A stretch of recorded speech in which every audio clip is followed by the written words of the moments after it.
আসসালামু আলাইকুম প্রিয় দর্শক, অন্য মঞ্চের আলাপচারিতায় আপনাদের সকলকে স্বাগত জানাচ্ছি। সবাইকে আবারও ঈদের শুভেচ্ছা, আসসালামু আলাইকুম এবং আদাব। তুরস্ক এবং প্যারিসের উদ্দেশ্যে গতকাল ভোরে বাংলাদেশ ত্যাগ করেছেন মোহাম্মদ ইউনূস। তারপর থেকেই সামাজিক যোগাযোগ মাধ্যমে তোলপাড় উঠেছে, ডক্টর ইউনূস কি পালিয়ে গেলেন?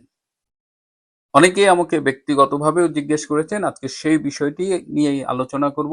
গতকাল ভোর 4:40-এ চার্টার্ড বিমান অর্থাৎ ভাড়া করা বিমানে চড়ে 12-13 জন সফর সঙ্গী সহ সামরিক প্রহরায় অত্যন্ত গোপনীয়তার সাথে মোহাম্মদ ইউনূস বাংলাদেশ ত্যাগ করেছেন এবং তিনি প্রথমে তুরস্কে গিয়েছেন। কেন এই রাগঢাক, কেন এই গোপনীয়তা? তার সাথে যে 12-13 জন সফর সঙ্গী ছিলেন তার মধ্যে 2 জন হলো বর্তমানের আমলা, 2 জন হলো সাবেক আমলা, 2 জন ইউনূস সেন্টারের। তবে তার মধ্যে লামিয়া মোর্শেদ এবার তার সফরসঙ্গী হননি এবং যুদ্ধ অপরাধী হিসেবে সাজাপ্রাপ্ত সালাউদ্দিন কাদের চৌধুরীর পরিবারের একজন এবং তার ব্যক্তিগত প্রহরী যারা তার সাথে থাকেন তারা মিলে তুরস্কে গিয়েছে। তুরস্কে যাবার পরে তুরস্ক এবং পাকিস্তানের তুরস্ক এম্বাসির যৌথ আয়োজনে তিনি একটি মিটিং করেন, যে মিটিংয়ে উপস্থিত ছিলেন মূলত ওআইসি ভুক্ত ইসলামিক দেশগুলোর প্রতিনিধিরা। সেখানে সূচনা বক্তব্য দেন ডক্টর ইউনূস। এই বৈঠকটি আয়োজন করা হয়েছিল বাংলাদেশের পররাষ্ট্রমন্ত্রী ডক্টর খলিলুর রহমান, যিনি জাতিসংঘের সাধারণ পরিষদের সভাপতি পদে প্রতিদ্বন্দ্বিতা করছেন এবং যে নির্বাচনটি আর কদিন পরেই সম্ভবত 3রা জুন অনুষ্ঠিত হতে যাচ্ছে। সেই নির্বাচনে ডক্টর খলিলের পক্ষে ক্যাম্পেইন করবার জন্যই তিনি তুরস্কের এই সভায় বক্তৃতা করেছেন এবং তিনি সেই সভায় বক্তব্যে বলেছেন যে ডক্টর খলিল ব্যক্তিগতভাবে তার অত্যন্ত বিশ্বস্ত এবং তিনি মনে করেন যে ডক্টর খলিল যদি এই সভাপতি পদে নির্বাচিত হয় তাহলে জাতিসংঘের পক্ষে তিনি সারা পৃথিবীতে ব্যাপক ভূমিকা রাখতে পারবেন।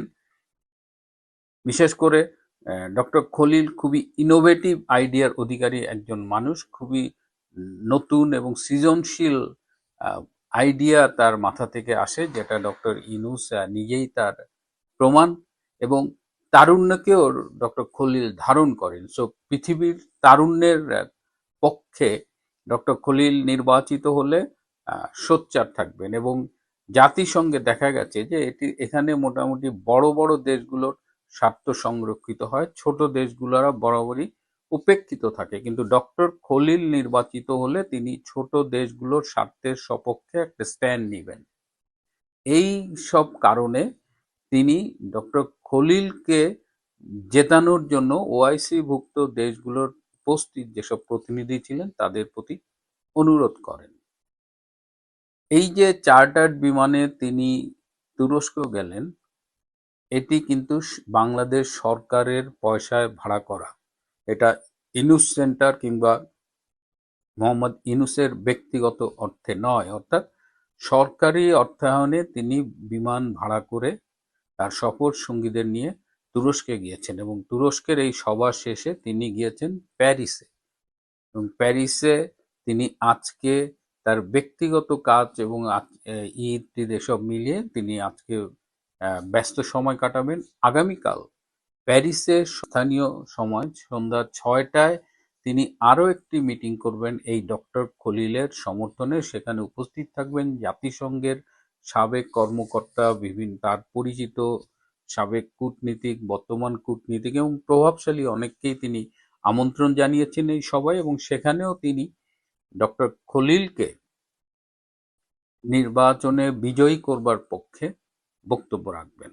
ব্যক্তিগত আলোচনায় ডক্টর ইউনূস বলেছেন যে তিনি ডক্টর খলিলের জয়ের ব্যাপারে শতভাগ আশাবাদী এবং ডক্টর ইউনূস মনে করে যে ডক্টর খলিল যদি এই পদে জয়লাভ করে তাহলে বর্তমানে বাংলাদেশে অন্তত 2029 পর্যন্ত তাদের নিয়ন্ত্রণ অব্যাহত থাকবে।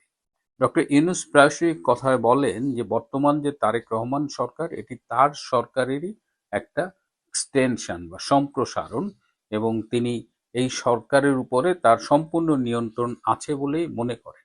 এই যে প্যারিসে তিনি যে বক্তৃতা দেবেন, তুরস্কে যে নিজে বক্তৃতা করলেন, এই দুই জায়গাতেই তিনি বলেছেন ডক্টর খলিলকে নির্বাচিত করতে, এবং তিনি তার নিজের জন্যও দোয়া চেয়েছেন, এবং তিনি জাতিসংঘের মহাসচিব পদে আগামীতে নির্বাচন করবেন, এবং তিনি নির্বাচনে বিজয়ী হলে এই অঞ্চলে এবং বাংলাদেশে তাদের যে নিয়ন্ত্রণ বর্তমানে আছে সেটা 2035 পর্যন্ত সম্প্রসারিত হবে, অর্থাৎ 2035 পর্যন্ত বাংলাদেশ তাদের গ্রিপে থাকবে। সো ডক্টর খলিলের জন্য যেমন ক্যাম্পেইন করছেন, তেমন ডক্টর ইউনূস নিজের জন্য ক্যাম্পেইন করছেন, এবং ডক্টর ইউনূস মাল্টিপল অপশন খোলা রেখেছেন। তিনি বাংলাদেশের রাষ্ট্রপতি হবার স্বপ্ন কিন্তু এখনো পরিত্যাগ করেননি।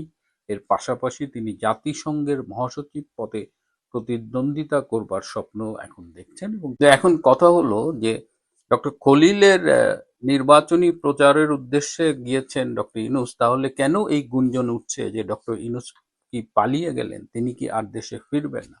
এর অন্যতম একটা কারণ হলো যে তিনি সাধারণত যখন ট্রাভেল করেন তার যাবার ব্যাপারে ইউনূস সেন্টার থেকে প্রেস রিলিজ দেওয়া হয়, সবাইকে বলা হয় তিনি প্রায়ই বিদেশে যান এবং তিনি প্রচারের আলোয় থাকতে পছন্দ করেন।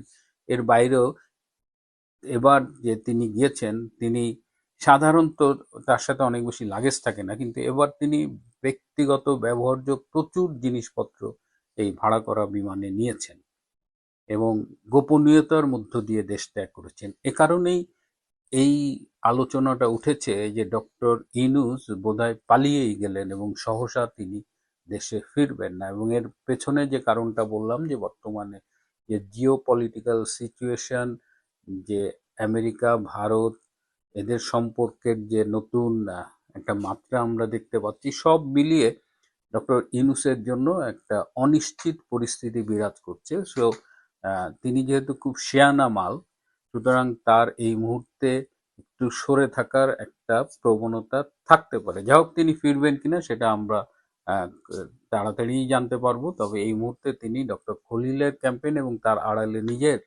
ক্যাম্পেইন করা নিয়ে ব্যস্ত। তো এই হলো ডক্টর ইউনূসের দেশ ত্যাগ এবং সম্ভাব্য পলায়নের কাহিনী। যে যেখান থেকে দেখছেন আশা করি সবাই ভালো আছেন। বাংলাদেশের সাথে ভারতের সম্পর্ক নিয়ে আমি বেশ কটি ভিডিও করেছি। আজকের ভিডিও তারই একটি ধারাবাহিকতা। সেটি হচ্ছে বাংলাদেশ নামক রাষ্ট্রের উপরে ভারতের প্রভাব, অথবা ভারতকে কতটা প্রয়োজন অথবা ভারতকে কতটা অপ্রয়োজন, জন্মে এবং মৃত্যুতে, উন্নয়নে এবং ধ্বংসে, বিনোদনে এবং শোকে। এর একটা ধারাবাহিক পর্যালোচনা আমাদের আসলে দরকার। কেন দরকার? আপনি দেখেন যে সূর্য, এই সূর্য থেকে আমাদের এই সৌরজগৎ সৃষ্টি, সূর্যকে কেন্দ্র করে। সৌরজগতের ছোট্ট একটা গ্রহ হচ্ছে আমাদের এই পৃথিবী নামক বাসগৃহটি। এই পৃথিবীর একটি ক্ষুদ্র অংশ হচ্ছে একটি চাঁদ, যার দূরত্ব পৃথিবী থেকে মাত্র 2,38,000 মাইল দূরে। খেয়াল করে দেখেন, পৃথিবী থেকে মাত্র 2,38,000 মাইল দূরে। আর যে সূর্য থেকে আমরা আলো তাপ পেয়ে এই পৃথিবীতে টিকে আছি মানুষ হিসেবে, প্রাণী হিসেবে, সেই সূর্যের দূরত্ব পৃথিবী থেকে 9,30,00,000 মাইল। খেয়াল করে দেখেন, 9,30,00,000 মাইল দূরে হচ্ছে সূর্য, আর চাঁদ হচ্ছে মাত্র 2,38,000 মাইল দূরে। অথচ এই পৃথিবীর যে উত্তর মহাসাগর, দক্ষিণ মহাসাগর, প্রশান্ত মহাসাগর, আটলান্টিক মহাসাগর, এই যে মহাসাগরগুলো রয়েছে, এই মহাসাগরের যে জোয়ার বাটা হয়, আমাদের যে পদ্মা, মেঘনা, যমুনা, মিসিসিপি, মৌসুরি, আপনি যদি বলেন ইয়াংশি কিয়াং, আপনি যদি বলেন সিন্ধু, গঙ্গা, এই সমস্ত নদীতে যে জোয়ার বাটা হয়, এই জোয়ার বাটা থেকে, জোয়ার বাটাতে এই 9,30,00,000 মাইল দূরের সূর্যের যে প্রভাব থাকে তার চেয়ে শত শত গুণ প্রভাব থাকে চাঁদের, যেটা মাত্র 2,38,000 মাইল পৃথিবী থেকে দূরে। এখন সূর্য অত বড় হয়েও যে সূর্যের বুকে পৃথিবীর সমস্ত মহাসাগরের পানি ঢেলে দিলে 1 ন্যানো সেকেন্ডে সেটি ধোঁয়া হয়ে উড়ে যাবে, সেই রকম ক্ষমতাধর সূর্য এই পৃথিবীর সাগর, মহাসাগর, নদী, নালার উপরে তেমন একটা প্রভাব রাখতে পারে না। আর প্রভাবটা কে রাখে? চাঁদ। এই চাঁদের প্রভাবেই এখানে জোয়ার হয়, এখানে বাটা হয়। অমাবস্যা পূর্ণিমায় জোয়ার বাটা অনেক বেশি পরিমাণে হয়। সূর্যগ্রহণেও জোয়ার বাটাতে প্রভাব পড়ে, কিন্তু চাঁদের যে প্রভাব, সূর্যের সেই প্রভাব পড়ে না। এখন আপনি যদি ভারতকে এটা চাঁদ মনে করেন, যে পৃথিবীর চাঁদ, আর সূর্য হচ্ছে আমেরিকা, তাহলে খেয়াল করে দেখেন ওই জোয়ার ভাটায় এই চাঁদের যে প্রভাব, সেটা কিন্তু আমেরিকার চাইতে শত শত গুণ বেশি। জোয়ার যখন বেশি হয় তখন কিন্তু সমুদ্রের দুকুল প্লাবিত হয়ে অনেক সময় ঝড়, জলোচ্ছ্বাস এবং সুনামি পর্যন্ত হয়ে যায়। তাহলে আপনি ছোট বলে বা কম শক্তিধর বলে, কাছের বলে এটাকে অবহেলা করতে পারবেন না। কেন পারবেন না? আপনার যখন প্রসব বেদনা উঠেছে, আপনার একজন দাত্রীর দরকার ছিল, সেই দাত্রীর কাজ করেছে ভারত। 1971 সালের মহান মুক্তিযুদ্ধে শুধু 1 কোটি মানুষকে আশ্রয় দেয়নি, মুক্তিযুদ্ধে যারা গিয়েছেন তাদেরকে ট্রেনিং দিয়েছেন, অস্ত্র দিয়েছেন, খাবার দিয়েছেন এবং নিজেদের সাজ সরঞ্জাম দিয়ে বাংলাদেশের ভেতরে অনুপ্রবেশ করিয়ে যুদ্ধ করতে সহযোগিতা করেছেন। আর তার বিপরীতে এই বাংলার সন্তান, কুলাঙ্গার সন্তানেরা, যারা ধর্মকেই যাদের মা বাপ বলে জানে, যারা ধর্মের বাইরে মানে ধর্মকেই বড় করে দেখে, অথচ ওই ধর্মীয় প্রতিষ্ঠানের ভেতরে নিয়ে মানুষকে, বাচ্চাদেরকে বলৎকার করে, তারা সেদিনও বাংলাদেশের নারীদেরকে বলৎকার করেছে, ধর্ষণ করেছে। এই বলৎকারকারী গোষ্ঠী সেদিনও বাংলাদেশের বিরুদ্ধে দাঁড়িয়েছে। আর ভারত, মহাভারত আমাদের পাশে দাঁড়িয়েছে। তাদের স্বার্থ থাকতেই পারে, তাদের স্বার্থ নিয়ে তো আমার চিন্তা করে লাভ নেই। আমার চিন্তা করতে হবে আমি কি পেয়েছি, পাকিস্তানের সাথে থাকলে আমি কি হতাম, আমরা কি পেতাম, আর পাকিস্তান থেকে ইন্ডিপেন্ডেন্ট একটি দেশ হয়ে গত 53 বছরে আমরা কি পেয়েছি। এখন দেখেন, তারেক রহমান সরকার যখন এবারে ক্ষমতায় আসে, জামাতে ইসলাম মোটামুটি বাংলাদেশে একটা ভাইব তুলে ফেলেছিল যে তারাই ক্ষমতায় আসছে। দলে দলে বড় বড় কোম্পানিরা তলে তলে কোটি কোটি টাকা তাদেরকে ডোনেশন দেওয়া শুরু করেছিল। এই লাল বদরেরাও বিএনপির শিবির ছেড়ে জামাতের সাথে কোয়ালিশন করেছিল, ভাবছিল কে কি কোন মন্ত্রণালয় কাকে দেওয়া হবে সেটা তারা বন্টন করছিল। কিন্তু ভারত এবং বাংলাদেশ যৌথভাবে দেখিয়ে দিয়েছে এই দেশ, এই সমাজ 1971 সালের ধর্ষক এবং বলৎকারকারীদের পক্ষে নেই।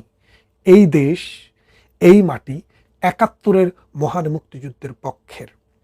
এই কথা মনে করিয়ে দিয়ে বিএনপিকে বিপুল ভোটে জয়লাভ করিয়েছিল। যদিও অনেকে এটাকে মেকানিজমের নির্বাচন বলেন, আমি সেদিকে গেলাম না।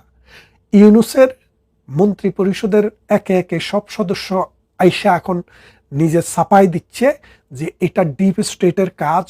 আপনারা যারা দেশপ্রেমিক মনে করেছিলেন শেখ হাসিনা সরকারের বিরুদ্ধে জনবিদ্রোহ হয়েছে, এখন মানুষ সোজাসুজিভাবে বুঝতে পারে যে আমেরিকার নিজের স্বার্থটাকে হাসিল করার জন্য, বাংলাদেশটাকে তার দখলে নেওয়ার জন্য, এই জায়গাটাকে একটা ব্যাটেল ফিল্ড করার জন্য চীনের সাথে, ভারতের সাথে, মিয়ানমারের সাথে যুদ্ধ করার জন্য তার যে ভূখণ্ড দরকার ছিল, তার সবচাইতে ভালো জায়গা হচ্ছে বাংলাদেশ।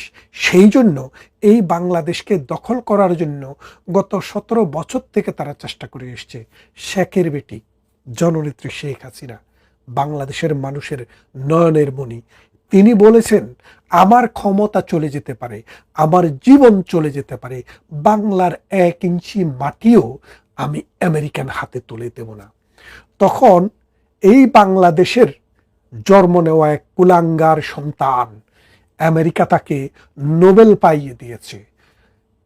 তাকে ওই যে সুদের ব্যবসা করার জন্য গ্রামীণ ব্যাংকে টাকা ইনজেকশন করেছে, গ্রামীণ ফোনে টাকা ইনজেকশন করেছে এবং পৃথিবীতে তাকে নিয়ে নাচানাচি করেছে। আর সময় মতো এই মির্জাফরকে দিয়ে বাংলার স্বাধীনতাকে নস্যাৎ করার একটা সুযোগ তৈরি করেছে।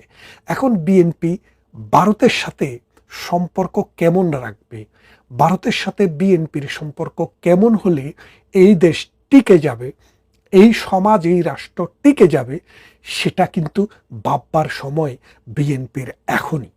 বিএনপি যদি ভারতের সাথে সুসম্পর্ক না করে পাকিস্তানের সাথে দিন দিন উত্তরোত্তর সম্পর্ক বৃদ্ধি করে, তাহলে আপনাকে মনে রাখতে হবে ভারতও কিন্তু তার সহযোগিতার হাতটা আস্তে আস্তে গুটিয়ে নেবে। বাংলাদেশের সাথে যদি ভারতের সম্পর্ক সর্বোচ্চ নেতিবাচক জায়গায় যায়, প্রতি বছর বাংলাদেশ 0.5% 1% করে করে জিডিপি খোয়াতে খোয়াতে আগামী 5-10 বছরের মধ্যে বাংলাদেশ একটি মৃত রাষ্ট্র হয়ে যাবে। সোমালিয়ার মতো, আফগানের মতো, পাকিস্তানের মতো তলাবিহীন জুড়ি, অর্থাৎ একটা ব্যর্থ রাষ্ট্রে পরিণত হবে। আপনি খেয়াল করে দেখেন, বাংলাদেশ সুজলা সুফলা, শস্য শ্যামলা। ছোটবেলায় আপনারা কে না স্কুলে পড়েছেন, বাংলাদেশ কি দেশ? নদীমাতৃক দেশ। নদী হচ্ছে এই দেশের মাতা। দুটি কারণে বাংলার মানুষের খাদ্য অভ্যাস হচ্ছে ভাত এবং মাছ, তাই বলা হতো মাছে ভাতে বাঙালি। একসময় ছিল আমার সন্তান যেন থাকে দুধে ভাতে। এই দুধে ভাতে বলেন আর মাছে ভাতে বলেন আর খালেদা জিয়ার ডাল ভাতে বলেন, এটার সাথে নদী এবং পানির সম্পর্কটা নিবিড়। কারণ আপনি যদি নদীতে পানি না থাকে, ফসল উৎপাদন হবে না, সে ডাল হোক আর সে মাছ হোক, সে ভাতের জন্য চাল হোক আর যেটাই হোক, উৎপাদনের জন্য আমাদের এই উর্বর সমভূমিতে পানির প্রয়োজন। আর এই পানিগুলার প্রবাহ আসে পদ্মা, মেঘনা, যমুনা, আত্রাইয়া, আমাদের সুরমা, কুশিয়ারা, মাতামুহুরী, সাঙ্গ। এই যে নদী, এই নদীগুলো আমাদের দেশের প্রাণ, আমাদের দেশের মা, তাই তো নদীমাতৃক দেশ। আর এই নদীর জন্ম ভারতে। আমাদের 54টি নদী ভারতীয় অববাহিকা থেকে এই বাংলার বাটি অঞ্চলে এসে এটাকে উর্বর করেছে, এটাকে নদীময় করেছে, এটাকে খালময় করেছে, পানিময় করেছে। যত দিন যাচ্ছে ভারতের সাথে সম্পর্ক যত খারাপ হবে, এই নদীগুলোতে বাঁধ তত বাড়বে। এই নদীর পানি ড্রেন করে ভারত তার অন্যান্য শুষ্ক অঞ্চলে নিয়ে যাওয়ার চেষ্টা করবে, কারণ ভারতের অর্থনৈতিক সক্ষমতা বেড়েছে এবং মিঠা পানির যে বহুমাত্রিক ব্যবহার, সেটাও কিন্তু জ্ঞান বিজ্ঞানের উন্নতির ফলে বেড়ে যাচ্ছে। এর ফলে ভারতকে আপনি কোনোভাবেই থামাতে পারবেন না। যদি থামাতে হয়, সেটা হলো সুসম্পর্ক, বন্ধুত্বপূর্ণ সম্পর্ক, সুপ্রতিবেশী সুলভ আচরণ এবং পাকিস্তানের জঙ্গিদেরকে আশ্রয় প্রশ্রয় দেওয়া বন্ধ করতে হবে।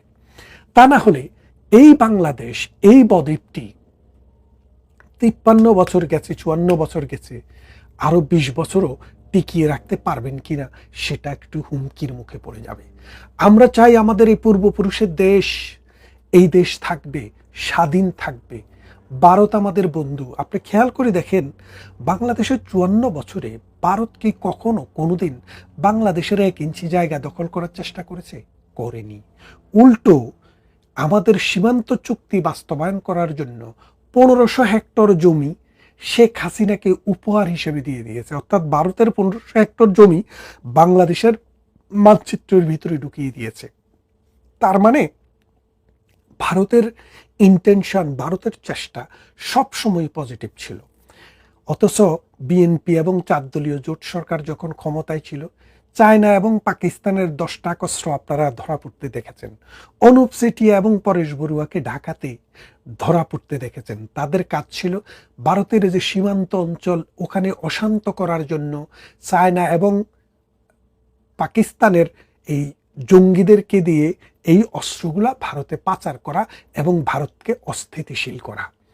এই কাজটা করতে গিয়ে বিএনপি 17 বছর ক্ষমতার বাইরে ছিল। এখন ভারত মনে করেছিল তাদের শিক্ষা হয়েছে অনেক। আপনারা এনসেন্ট মেরিনারে ওই বৃদ্ধ নাবিকের গল্প অনেকেই শুনে থাকবেন, যে আলবাট্রস পাখিকে হত্যা করার পর তার উপরে যে গজব নেমে এসেছিল, তখন সে যখন একটি সাপের প্রতি, পাইন্না সাপের প্রতি তার মায়া দেখে মানে প্রকৃতি আল্লাহ বৃষ্টি দিল, সেই বৃষ্টিতে মৃত অবস্থা থেকে সে জীবন প্রাপ্তির দিকে যাচ্ছিল। তখন একজন এঞ্জেল বলছিল, this is the old man who kill the Albatross. আরেকটা এঞ্জেল বলছিল, he has been punished enough. অর্থাৎ এই হচ্ছে সেই বুড়া যে আলবাট্রস পাখিকে, নিষ্পাপ পাখিটাকে হত্যা করেছিল। আরেকটা এঞ্জেল বলছে, তাকে কিন্তু এনাফ শাস্তি দেওয়া হয়ে গেছে, এখন বাঁচতে দাও। ভারতও সেই কথা মনে করেছিল যে 17 বছর বিএনপির অনেক ট্রিসিং হয়েছে, কিন্তু আমি দেখছি আজকাল বিএনপির পাকিস্তানমুখী যে পদচারণা, ভারত বিরোধীদের, ভারত বিদ্বেষী যেসব কথাবার্তা, এগুলা কিন্তু বিএনপির মধ্যে এখনো চলছে। তো এই অবস্থা থেকে যদি আমরা বেরিয়ে না আসতে পারি, আমাদের অর্থনীতি, আমাদের সমাজ ধ্বংসের মুখোমুখি হবে। আপনারা জানেন প্রতি বছর আমরা 1 বিলিয়ন ভারত থেকে ইম্পোর্ট করি আর এক্সপোর্ট করি, 10 বিলিয়ন আমরা ইম্পোর্ট করি ভারত থেকে, আর 1 বিলিয়ন এক্সপোর্ট করি। তার মানে প্রায় 9 বিলিয়ন এক্সপোর্ট ইম্পোর্ট ডিফিসিট। কিন্তু ভারত থেকে যে জিনিস আমরা কিনি সেটা হলো কাঁচামাল। কিসের কাঁচামাল? গার্মেন্ট ম্যানুফ্যাকচারিংয়ের কাঁচামাল। এই কাঁচামাল ভারত ছাড়া অন্য কোনো জায়গা থেকে কিনলে আমাদের টোটাল ট্রান্সপোর্টেশন এবং মানে বাইং কস্ট 20% বেড়ে যায়, সময় 3 মাস বেড়ে যায়। তাহলে আপনি তো ভারতকে দয়া মায়া দেখানোর জন্য কিনছেন না, আপনি 70 বিলিয়ন পৃথিবীর বিভিন্ন দেশে বিক্রি করার জন্য কিনছেন। সেই ভারতে আমাদেরকে যে ফ্যাসিলিটিটা দেয় যে আমরা ট্রান্সশিপমেন্ট করে আমাদের পচনশীল দ্রব্যগুলো, যেমন মাছ, তারপরে মিঠা পানির মাছ এবং বিভিন্ন শাকসবজি, মৌসুমি ফলমূল পৃথিবীর বিভিন্ন দেশে যে আমরা পাঠাই, বাঙালিরা যারা পৃথিবীতে 2 কোটি থাকে, ওটা অনেক সময় ভারতের বন্দরকে আমরা ট্রান্সশিপমেন্ট করে ব্যবহার করে আমরা পাঠিয়েছি। 5 বিলিয়ন প্রতি বছর আমরা ওই লাইন থেকে ইনকাম করেছি। সেই 5 বিলিয়নও এখন আমরা ইনকাম করতে পারছি না। তার মানেটা কি দাঁড়াচ্ছে? আমাদের এই সীমান্তে যদি ভারতের সাথে সম্পর্ক ভালো থাকে, মানুষের জীবন বদলে যায়, মানুষের জীবিকা বদলে যায়, বাংলাদেশের অর্থনীতি ভালো থাকে, নদীতে পানি থাকে, গোয়ালে গরু থাকে এবং মাছ থাকে নদীতে। আর তা যদি না হয়, এই দেশের ভাগ্য সত্যিকার অর্থে খুব খারাপের দিকে যাবে। তাই নিজেদের প্রয়োজনেই ভারতের সাথে একটি ভালো সম্পর্ক তৈরি করা দরকার। তা না হলে আজ কাল পরশু এই বাঘ, এই চন্দ্রের যেভাবে প্রভাব নদীর উপরে, সাগরের উপরে, সমুদ্রের চেয়ে বেশি, ওই আমেরিকার থেকে ভারতের প্রভাব এবং ভারতের প্রয়োজনীয়তা বাংলাদেশের কাছে 1000 গুণ বেশি। এই কথাটা যারা বুঝতে পারবে না তারা অথর্ব, এবং তাদের কারণে এই দেশ হুমকির মুখোমুখি হবে। ভালো থাকবেন। ঢাকা থেকে এক সাংবাদিক বন্ধু 2টি ছোট ছোট ক্লিপ পাঠিয়েছেন। একজন বেসরকারি বিশ্ববিদ্যালয়ের শিক্ষক, তিনি অত্যন্ত জ্ঞান বিতরণ করেন বিভিন্ন সেমিনারে এবং টেলিভিশন টকশোতে। আর একজন আওয়ামী লীগ সরকারের শেষ প্রান্ত থেকে শুরু করে বেশ কিছুদিন যাবৎ টেলিভিশনে তীব্র আওয়ামী বিরোধিতা করার স্বীকৃতি হিসাবে সরকারের প্রতিমন্ত্রী মর্যাদার একটা উপদেষ্টা হয়েছেন। এই দুজনার বক্তব্যের ছোট ক্লিপ। দুজনই শেখ হাসিনা এবং আওয়ামী লীগের ভাগ্য নিশ্চিত করে দিয়েছেন। কি হতে পারে? কোনোদিন উঠে দাঁড়াতে পারবে না। বেসরকারি বিশ্ববিদ্যালয়ের শিক্ষক বলেছেন, আওয়ামী লীগ যদি কোনোদিন ঘুরে দাঁড়াতে পারে তাহলে ধরে নিতে হবে তাদের জীবনের যত রাজনীতি, তাদের জীবনের যে ইতিহাস, তাদের যে পর্যবেক্ষণ, তাদের যে অভিজ্ঞতা, এগুলো সব ভুল ছিল।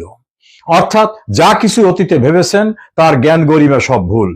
আর একজন বলেছেন, আর যাই হোক, শেখ হাসিনা আর কোনোদিন ফিরে আসতে পারবে না, এটা তার গভীর পর্যবেক্ষণ। এই লাস্ট পর্যবেক্ষণটা যিনি করেছেন, তিনি দালালি করে, আওয়ামী লীগের সমালোচনা করে অতি সম্প্রতি বর্তমান সরকারের প্রতিমন্ত্রী মর্যাদার একটা উপদেষ্টার পদ পেয়েছেন। তার কোনো নির্বাহী ক্ষমতা নাই, তার আছে বক বক করা। টেলিভিশনে অথবা তথ্য অধিদপ্তরে দাঁড়িয়ে সরকারের পক্ষে গুণকীর্তন করা আর আওয়ামী লীগ সহ অন্যান্যদের বিরুদ্ধে গোয়েবলসীয় থিওরিতে বিভিন্ন রকম সমালোচনা করা। শেষোক্ত যে ব্যক্তির কথাটা বললাম, তিনি পেশায় চিকিৎসক। কোথাও রোগী দেখেছেন কিনা আমার ধারণা নাই, তবে আওয়ামী লীগ বিরোধিতা তার যে একটা স্বভাবজাত বৈশিষ্ট্য, এটার পাশাপাশি দেখেছি ব্যক্তি জীবনেও তিনি খুব সুখকর অবস্থায় ছিলেন না।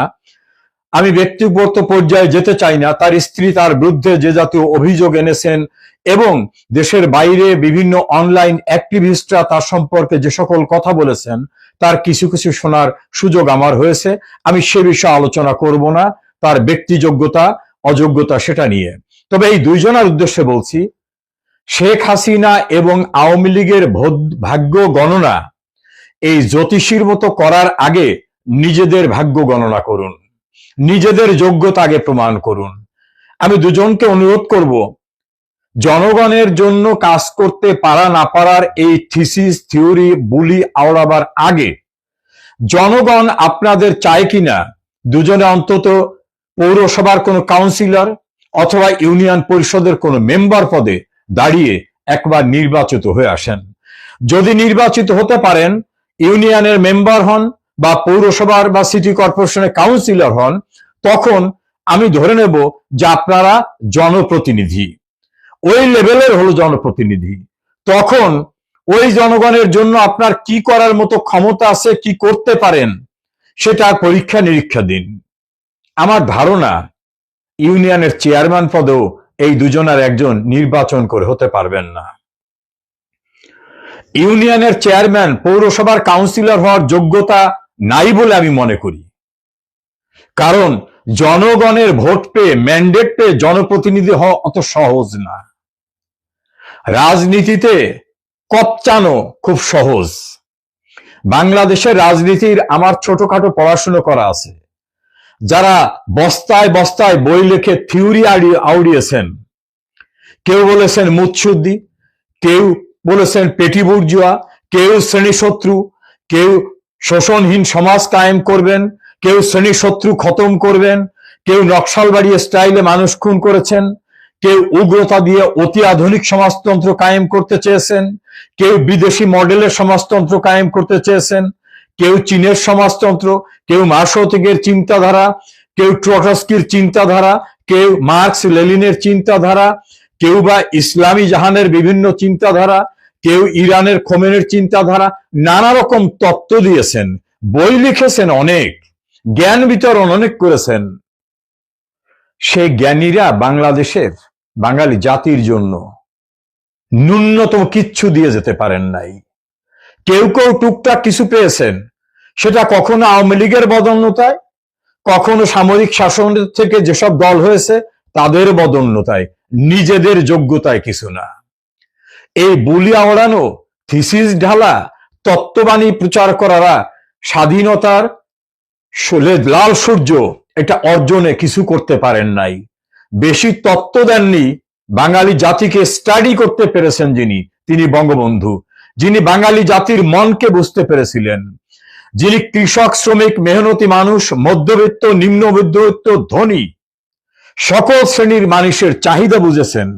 গ্রামের চাহিদা বুঝেছেন, নগরের চাহিদা বুঝেছেন, কেন্দ্রের চাহিদা বুঝেছেন, শ্রমিকের চাহিদা বুঝেছেন, বিপন্ন মানুষের কথা ভেবেছেন।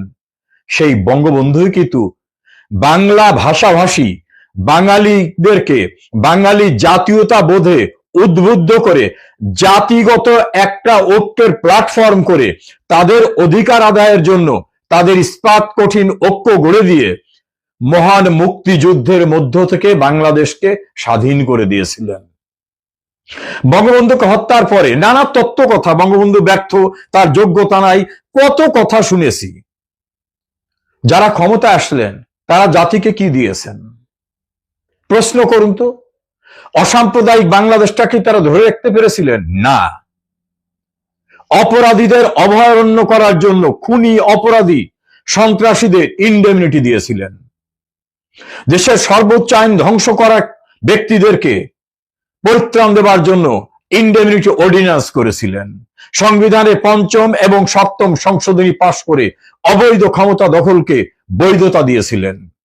বলুন তো, আওয়ামী লীগের ৭৭ বছর ইতিহাসে একবারও আওয়ামী লীগ অসাংবিধানিক উপায়ে বা ভোটের প্রক্রিয়ার বাইরে কোনোদিন ক্ষমতা এসেছে? জবাব দিতে পারবেন না, কোনোদিন আসে নাই। আওয়ামী লীগের সময় বিভিন্ন ভোট নিয়ে অনেক আলোচনা বিতর্ক হতে পারে, দ্যাট ইজ ডিফারেন্ট থিং, কিন্তু কোনোভাবে অস্ত্রের মুখে অথবা সাংবিধানিক ব্যবস্থাকে এড়িয়ে ক্ষমতা এসেছে আওয়ামী লীগ? কোনোদিন না।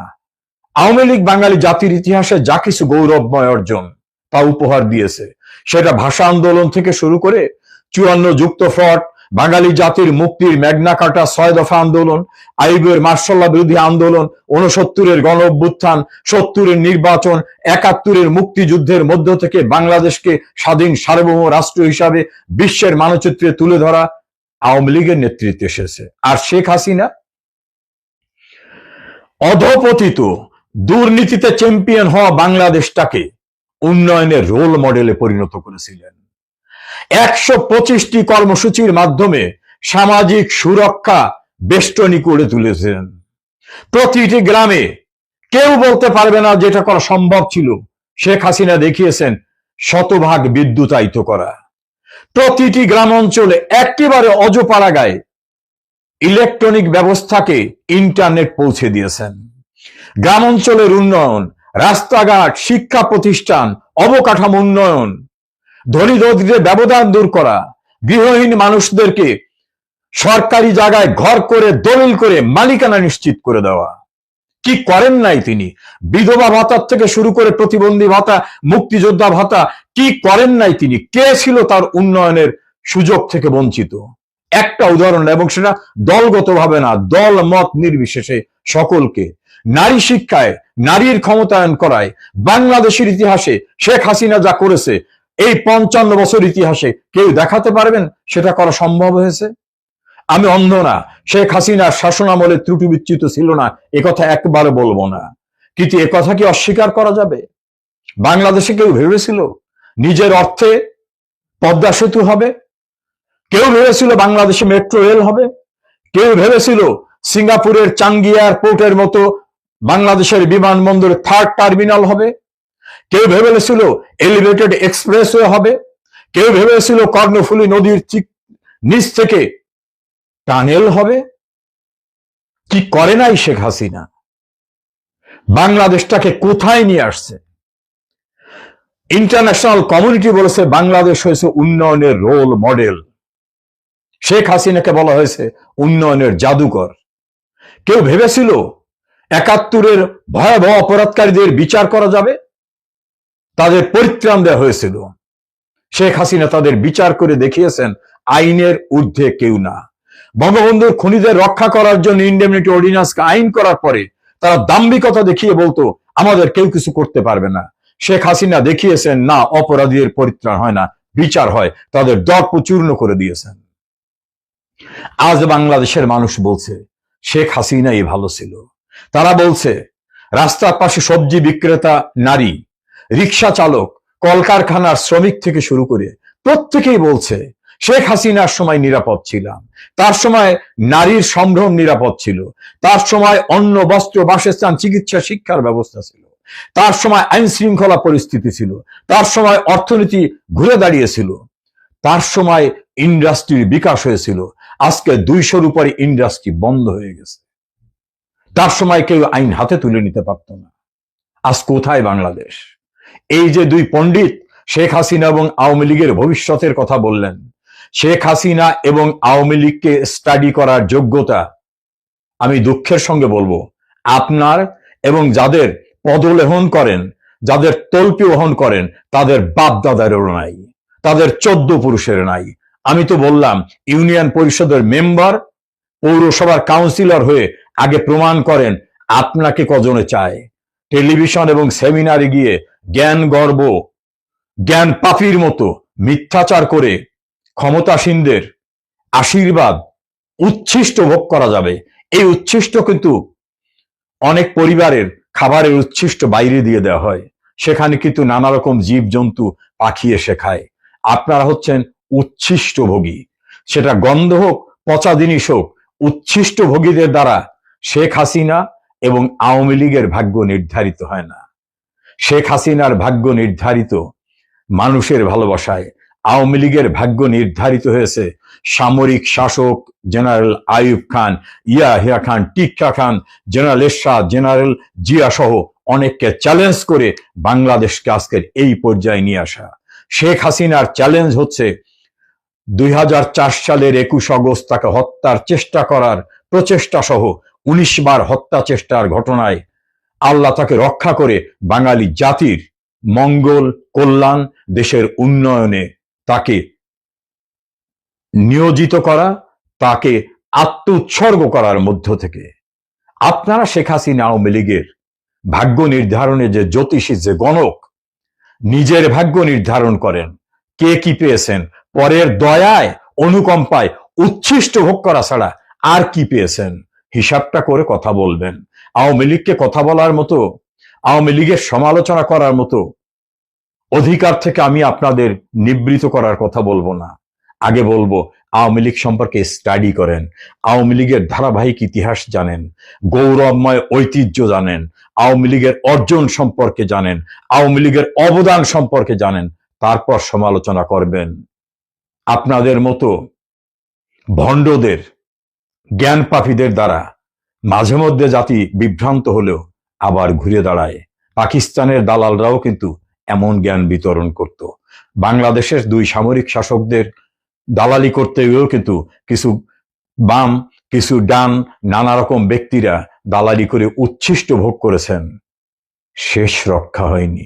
শেখ হাসিনা, আওয়ামী লীগ তার ঋত গৌরব পুনরুদ্ধার করবে, এটা সময়ের ব্যাপার মাত্র।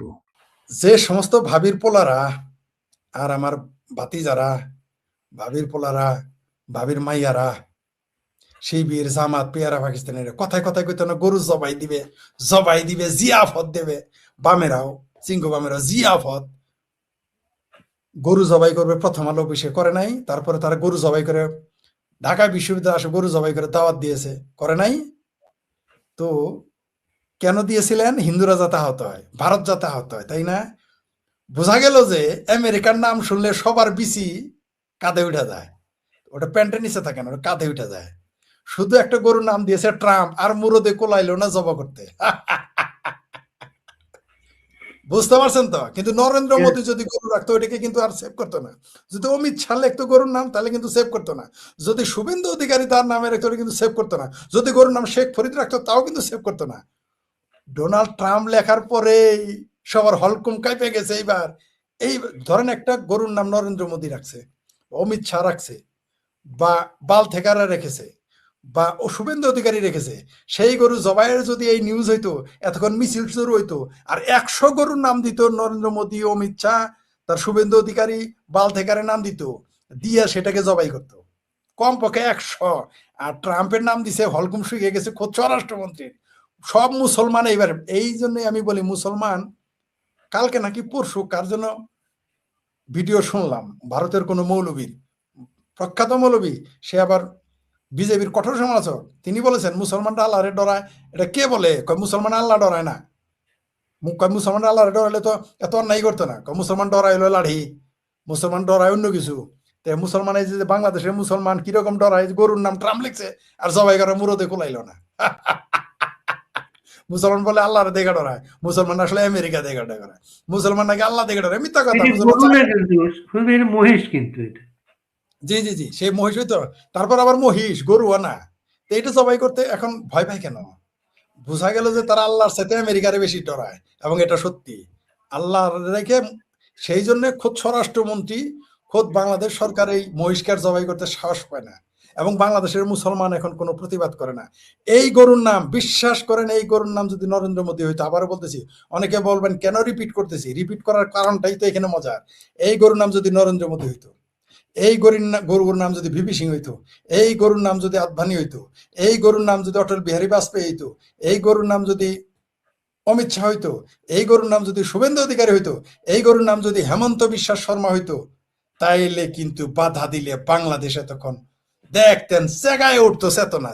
এমনকি বামপন্থীরাও মিছিল করতো, বামপন্থীরাও মিছিল। কিন্তু এখন সব ঠান্ডা, মানে সব যে আমেরিকার গোলাম, যে একটা মহিষের নাম বা একটা গরুর নাম ট্রাম্প রাখলে আর মুরদে কোলায় না তাকে নিয়ে কোরবানি দেওয়ার। 2024-এর 5 আগস্টের পরে যত হত্যা হয়েছে সেটা জেলের বাইরে সবগুলো হত্যার 1 নম্বর আসামি এই ডক্টর ইউনূস, এমনকি এই শিশুরা সহ, যে শিশুরা হামে মারা গেছে। সুতরাং কারণ তাকে সে এমন একটা সময় চলে গেল যখন কেউ তাকে ওন করে না। সবাই বলতেছে ওই কিচেন ক্যাবিনেটে আমি ছিলাম না, ওইখানে আমি ছিলাম না, ওই সিদ্ধান্তে আমি জানতাম না। সবাই একজন একজনকে বলা শুরু করছে সেটা। এবং কয়দিন পরে যারা এখন না, কয়দিন পরে এরা বাপের নাম অস্বীকার করে বলবে, বাপের নাম বলবে শেখ মুজিবুর রহমান, এটা বলবে। দেখেন আপনি, এই যারা এখন বলতেছে না কিচেন ক্যাবিনেটে নাই, এরা যখন আওয়ামী লীগ ফিরে আসবে বলবে তোমার বাপের নাম কি আসিফ নজরুল, বঙ্গবন্ধু শেখ মুজিবুর রহমান। ডারবি নাসির তোমার বাপের নাম কি, বঙ্গবন্ধু শেখ মুজিবুর রহমান। যদি বলে মাহফুজ কালপোলা নাহিদ বাবা তোমার বাপের নাম কি, বলবো যে বঙ্গবন্ধু শেখ মুজিবুর রহমান। কারণ জানে এরা বাপের নাম ভুলে যাবে। কেবল তো ইউনূসের নাম ভুলে গেছে এই 7 দিন না যাইতে, শুক্রে 1 সপ্তাহ না যাইতে, আরো কত লোক ভুলে যাবে। এই দেখবেন তারপরে ওই যে আরেকটা আছে না কি নাম, ওই যে উপদেষ্টা হয়ে বসে আছে এখন তারেক রহমান, এরা বলবে আমরা তো যেতে চাইনি। ওই সাকি মাকি ফাকি জাহিদ পাড়া নাকি কি যেন আছে, এরা বলবে আমরা তো যেতে চাইনি, তারেক রহমান ডেকে নিয়ে গিয়েছিল। কেন বাংলাদেশে কেরাজন বলছে না আমি তো হতে চাইনি উপদেষ্টা, আমাকে নিয়ে গেছিল। ও না না ভুল বললাম, ওই যে সুমন নাকি পুমন ভট্ট একটা আছে কলকাতায়, বলছে আমি তো তৃণমূল করতে চাইনি, আমাকে মমতা জোর করে নিয়ে গেছে। ওইরকম দেখবেন এরা না করে বসবে, সব না করে বসবে। এটাই দুনিয়ার নিয়ম। এরপরও নেতাদের শিক্ষা হবে না যে যাদের যাদের চামচামিতে ভুলে যান, এরা যখন ক্ষমতায় থাকবে না সব ভুলে যাবে। এখনই মানুষ, আমার ভাবির পোলারা যে ইউনূস কাকু ছাড়া চলতে পারলো না, সেই ইউনূসকে এখনই ভুলে গেছে। কয়দিন পরে আল্লাহরে ভুলে যাবে। এরা দেখবেন যে জয় শ্রীরাম স্লোগান দেওয়া শুরু করবে। আওয়ামী লীগ ক্ষমতায় আসলে আওয়ামী লীগ তো স্লোগান দেবে জয় বাংলা, জয় বঙ্গবন্ধু। এই আমার ভাবির পোলারা যারা এখন জামাত শিবির হয়ে আছে, তারপরে আপনার আমার পেয়ারা পাকিস্তান, দেখবে জয় শ্রীরাম এই স্লোগান দেওয়া শুরু করবে। আওয়ামী লীগ দিবে না, এই ভাবির পোলারা দিবে। জি আপনার ভাবির মেয়ে কিন্তু আপনাকে একটা কথা বলছে যে যেটা হচ্ছে যেটা আপনার ধর্ম হচ্ছে আওয়ামী লীগ, আপনার নবীর নাম হচ্ছে হযরত শেখ হাসিনা। হ্যাঁ, এখন ওই আমার ভাবির মাইয়া ওইটা বলার কারণ আছে। কারণ জয় বাংলা স্লোগান শুনলে তারে যারা পয়দা করছে, এখন আমার ভাইয়ে তারা পয়দা করছে না আমার ভাবির মামা তো ভাই বোনেরা পয়দা করছে নাকি আমি পয়দা করছি মনে নাই। যাই হোক, তো আমার ওই ভাবির পোলাদের এত কষ্টের কারণ হলো তাদের যে বাপ দাদা ছিল, তাদের চাচা জ্যাঠা মামা খালু 71-এ তারা পরাজিত হয়েছিল জয় বাংলা স্লোগানের কারণে। সেই বেদনা তাদের বাপ দাদারা বলতে পারে নাই, তাদের মামা খালুরা বলতে পারে নাই, তাদের শ্বশুর শাশুড়ি বলতে পারে না। এই জন্য আমার ভাবির মায়েরা ওটা বলতে পারে না। এই বেদনা পাকিস্তান ভাঙার বেদনা, স্বাধীন বাংলাদেশ হওয়ার বেদনা তারা বলতে পারে না। তাই জয় বাংলা স্লোগানকে তারা ইসলামের বিরুদ্ধে দাঁড় করায়। মুক্তিযুদ্ধে এই 71-এ কি করেছিল আপনি জানেন? যে মুক্তিযুদ্ধকে ইসলামের বিরুদ্ধে দাঁড় করে বলেছে যারা মুক্তিযোদ্ধারা কাফের। শুধু এটাই না, 52-এর ভাষা আন্দোলনকেও কাফের বলেছিল, যারা এই ভাষা আন্দোলন করে তারা কাফের। এটা তো বলবেই, এছাড়া তো এদের জায়গা নেই। তো এই পরাজিত শক্তিরা জয় বাংলা স্লোগান দিলে তাদের শরীরে গাজালা করবেই, এদের শরীরে গাজালা করবে। শুনেন, জয় যদি আপনি আজান দেন আর আয়াতুল কুরসি পড়েন তাহলে নাকি শয়তান থাকে না। আর জয় বাংলা স্লোগান দিলে দেখবেন পাকিস্তানি শয়তানের গায়ে জ্বালা ধরে। এটা ধরবেই, এটা এটা হতেই হবে। এবং এই কারণে আগামীতে এই বাংলাদেশের আসমান জমিন কেঁপে উঠবে আবার জয় বাংলা স্লোগানে। জয় বাংলা স্লোগান দেওয়া আওয়ামী লীগই ভুলে গিয়েছিল, কিন্তু এখন দেখবেন কাহাকে বলে জয় বাংলা, জয় বঙ্গবন্ধু স্লোগান কাহাকে বলে সামনে তারা দেখতে পাবে। তো সবচেয়ে আশ্চর্যের বিষয়, গণজাগরণ মঞ্চে যারা আমাকে বলতো ফরিদ এত আস্তে স্লোগান দাও জয় বাংলা, জোরে বলো তোমার কণ্ঠনা এত শক্ত, তারাই দিয়ে এখন শেখ হাসিনা ফাঁসি চায়, আওয়ামী লীগকে ফ্যাসিস্ট বলে এবং বঙ্গবন্ধুকে তারা স্বৈরাচার বলে। অদ্ভুত ব্যাপার, তারা এখন 32 নম্বর ভাঙতে চায়।